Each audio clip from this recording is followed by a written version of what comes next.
It's the atmosphere in Staples Center between a Lakers game and a Clippers game. It's not quite night and day, but it ain't that far off. And the people and how sexy a Lakers game is compared to a Clippers game, it's very, very different. But I would love to see, what do you? You see how, did you, There's a sexiness. It's sexy time when you have Lakers games. For Complex News, I'm Simpson, joined here by my guy, Adam Caparell, 2019 NBA free agency class. Now that we got that intro out the way, let's get to the bullshit. What's your Knicks doing, dog?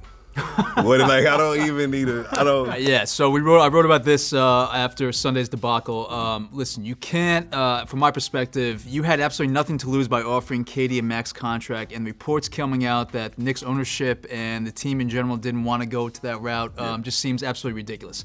And their decision to get, roughly 15 power forwards and a few extra backup point guards, and take up the money that was slotted for these high-level free agents is not the move to go. The Knicks by far the biggest loser, and I know some people say that their acquisitions of Julius Randle, Wayne Ellington, Taj Gibson, and everyone else, Alfred Payne and blah, blah, blah, is not bad, and they maybe been elevated a little bit, but no, based on the expectations you put out there for the fan base, and again, with the narrative that was peddled about how different the summer was going to be, and then what you guys just pulled, you guys are by far the biggest losers in free agency. And then also, you're going to push this narrative that they're signing 2-year contracts so you could be in the running for Giannis Antetokounmpo in 2021. But it's like y'all just spent the last 2 years trying to get Kyrie and Kevin Durant. Yeah. The circus that is, the Knicks and how they do business in Madison Square Garden continues. And you saw it on steroids with free agency, again, where it's like you have peddled a narrative and a hope to the fan base, again, which is the only thing the fan base has. Right. The fan base has had hope for the last 5 years because there's been nothing but trash teams run out there. And then what happens when it's time to deliver on the hope? You guys strike out gloriously, and again, completely ludicrous not to offer KD a max contract. It's insulting. But how bad was it the fact that they didn't win the lottery, came in at number 3? Because I feel like if they got Zion Williamson, things would be much different. To a degree, but at the same time, it's like, listen, there are machinations and layers to this. Like, would KD have gone to the Knicks without Kyrie? What we're learning now, probably not. Right. But still, not even give yourself a chance. You guys didn't even give yourselves a chance. Tell me about the Brooklyn Nets. Do you like the move of getting Kevin Durant and Kyrie Irving? I know on paper it looks amazing, but the fact that Kevin has to sit out all the next season, are you nervous? You don't like the move? I don't think that big 3 wins you a championship. But it gets them obviously measurably closer to a championship. And we have no idea what Durant will come back at, whether you want to say he's 80% or 75%, whatever. It's still better than most of the league. So, let's look at this Brooklyn Nets team this year. Yeah. Kevin Durant will not play this year. He's recovering from an Achilles injury. So, essentially, you replace D'Angelo Russell with Kyrie Irving. On paper, you would take Kyrie over D'Angelo Russell, even though D'Angelo has ascended and he's a player that's on an upward trajectory. But we've seen Kyrie go to squads with a relatively young team. We've seen him try to fit in when a team is already pretty much established and had a good playoff success. Won't we see the same thing what happened in Boston this year, in Brooklyn next year? You may, but also we saw what happened in Boston happen in year 2. Okay. So things were allowed to get worse. Then you have his buddy around him the entire time, some guy that he really respects and obviously has a great rapport with. Talking about KD? Yeah, KD we're talking about here. And then KD comes back and obviously you have a reinvigoration of your commitment to the organization and your pursuit of a championship. You're not even worried about year 1 in Brooklyn? No, I mean, because was year 1 bad for Kyrie in Boston other than the injury?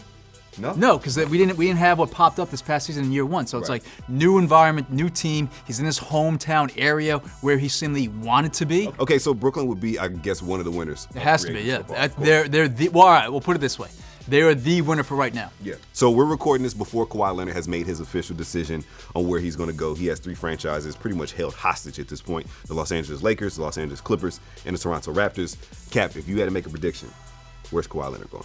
Where I think he's going to go, nobody knows right now. Okay. So anyone putting it out there, they have a feeling of which way Kawhi's leaning, I think is ludicrous because, again, we can't tell what the hell's going through the guy's mind. Right. So accurately predicting where he's going to go is a complete crapshoot and a guessing game, and what's the point of that? Where I want him to go, I wrote about this past weekend. I don't want to see him with the Lakers because at that point, it just becomes unfair. When you have that big 3, the best big 3 in modern NBA history with 3 top 5 players in the same squad, that's unfair. Yeah, you mentioned that. I was actually kind of trying to run my brain through it. I think that might be the best big 3. It has to be. Again, you can go back to the 60s and 70s. You want to be a basketball historian. You can pick out other big 3s that were really impactful and full of Hall of Famers. But in modern NBA times, this is 3 of the top 5 players in the league. They've never had a contingent of talent like that. We say it makes it unfair, but I actually hope that Kawhi signs with the Los Angeles Lakers because I think it will add, one, the NBA is just better when the Lakers are better. Debatable though. Debatable. That's debatable. I mean, because I feel the same way about narrative the that the NBA is better when the Knicks are better, like they've been trashed for 20 years. But you always want to see the best players play on that type of stage, that type of marquee. And imagine how popping Staples would be with those three. Yeah, but Staples and the Lakers are gonna be popping no matter what with LeBron and AD. But you being out west now, you know the Clippers are pretty much the JV compared to the Lakers. It's the atmosphere in Staples Center between a Lakers game and a Clippers game. It's not quite night and day, but it ain't that far off. It's very different vibes, very different atmosphere with the lighting and the smoke and the people and how sexy a Lakers game is compared to a Clippers game. It's very, very different. But I would love to see what do you You see how there's a sexiness.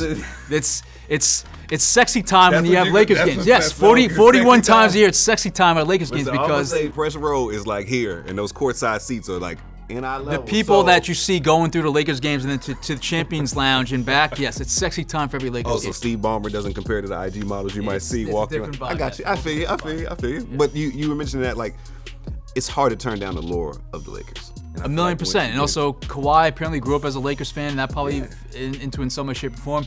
He apparently has a good relationship with LeBron. Right. That'll factor into it. And again, it's like if you want to chase a championship, latching on with those two guys is your best way of doing it. No, the West is going to be a beast. Your Mavericks, can get in the fold, a playoff team possibly.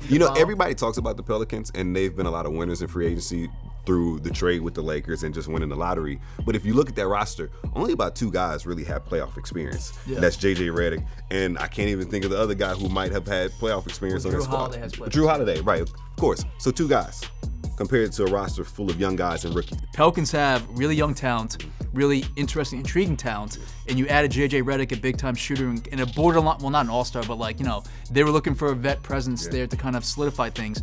And if things break right, they could be a fringe playoff team. I have two more winners from the East. I would say the Bucks should be winners too because you re-signed Chris Middleton, who is a key piece. That's a winner? Listen to me, You trade Malcolm Brogdon? Listen to me. You re-signed Brook Lopez, who was a vital cog. Okay. You have Eric Bledsoe, who was on the extension that signed in the middle of the season. So you're basically bringing up your entire team and your core, aside from Malcolm Brogdon. But also, I thought the signing of Wes Matthews is great for outside shooting. So I think what they've done, pretty much retaining the majority of the guys, also adding Robin Lopez, another big body. Really? The other winner I loved was the Pacers. Okay. I love bringing in Brogdon to pair with Victor Oladipo when he does come back. My biggest winner for agency is the Philadelphia 76ers. I know they lost Jimmy Butler in the signing trade to the Miami Heat, but they didn't lose him for anything. They got Josh Richardson to replace him there. They got Al Horford. They have Tobias Harris. They have Joel Embiid and Ben Simmons. That monstrous starting five, how are you going to rebound or score against that? But they're benched, which kind of came up in the playoffs, which hurt them a little bit. I think if they can secure that a bit more, they're the bona fide best team in the East. So you have the Sixers right now as your number one team. Yeah, if you look at that starting five, you can stretch the four with Al Horford at the four. You still have Joel in the middle, and you have Ben Simmons at the point and two adequate wings that can shoot the ball. I mean, you have a bunch of all-star caliber players on that roster, 1,000,000%, but I would still give the nod to the reigning MVP. So you lost a bit of a security blanket for Joel Embiid and their buddy relationship with Jimmy, and also for Ben Simmons, who again was basically kind of thrown out of the point guard position in the Here's playoffs. the thing. Adding Al Horford and Josh Richardson and re-upping with Tobias Harris, now you have space for Ben Simmons to operate. So I think that's something that bodes well for Ben Simmons, who just inked that max deal. Yeah, we'll see if the summer work equates to a jump shot. So that wraps up our 2019 NBA free agency special for my guy Adam Caparell. Appreciate you stopping by, brother. I'm Pierce Simpson. Let us know your thoughts in the comment section down below, and keep it locked to Complex News by subscribing to us on YouTube. We out.